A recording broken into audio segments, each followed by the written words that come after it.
इससे बात नहीं करेंगे बिल्कुल भी। ये आ नहीं रहा ना बाहर, इससे अब कट्टी।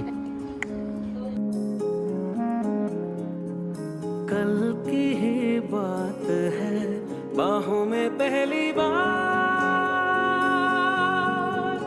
आया था तू, जिनसे अनजान था वो सारे जज्बात लाया था तू।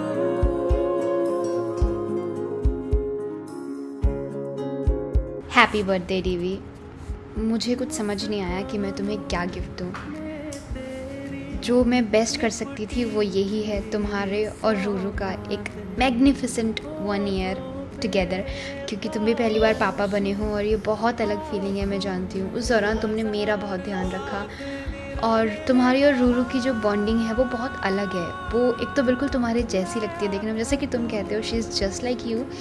और सब कहते भी हैं कि जो बेटी अपने पापा जैसी लगती है वो बहुत लकी होती है। और ये टाइम मुझे याद है, उसने तुम्हारे ऊपर सुसु कर दिया था, बट तुम इवन खुश थे, तुमने कुछ बोला भी नहीं। एंड तुम हर रोज़ रूरू के पास आके लेटते थे, उससे बातें करते थे। और तुम्हें याद है तुमने मुझे एक सरप्राइज़ गिफ्ट दिया था, चाय बनाई थी, रोज़ेस दिए थे मुझे खेत में ले जाके। फिर हम लोग रूरू के साथ मनाली घूमने गए थे, हमारा रूरू के साथ पहला ट्रिप था, हमने बहुत इन्जॉय किया वहाँ पर। रूरू बड़ी होती चली गई थी धीरे धीरे, और तुम्हें याद है वो सबसे ज़्यादा तुम्हारे लैपटॉप टेबल के नीचे घुसती थी। और फिर हम XUV देखने गए, जब ये लड़की आई तो फिर हमने चीज़ें ठीक करनी शुरू करी। XUV भी हमने बुक कर दी, बुआ की एंगेजमेंट भी हो गई। फिर हम ऋषिकेश गए, वहाँ पे हमने बहुत मज़े किए और देखते देखते बुआ की शादी भी हो गई, बारात भी आ गई। और फिर फाइनली हमने ली अपनी थार की डिलीवरी। ये बहुत बड़ा मोमेंट था हम लोग के लिए, हम लोग ऐसे पीछे बैठ के आए थे। तुम हमसे बहुत कुछ उल्टा पुल्टा करवाते हो, but still we all love you so so so much. और ये रूरू का बर्थडे था, थोड़े दिन पहले ही बाबा चले गए, इसलिए हम अच्छे से नहीं मना पाए, but still you are happy.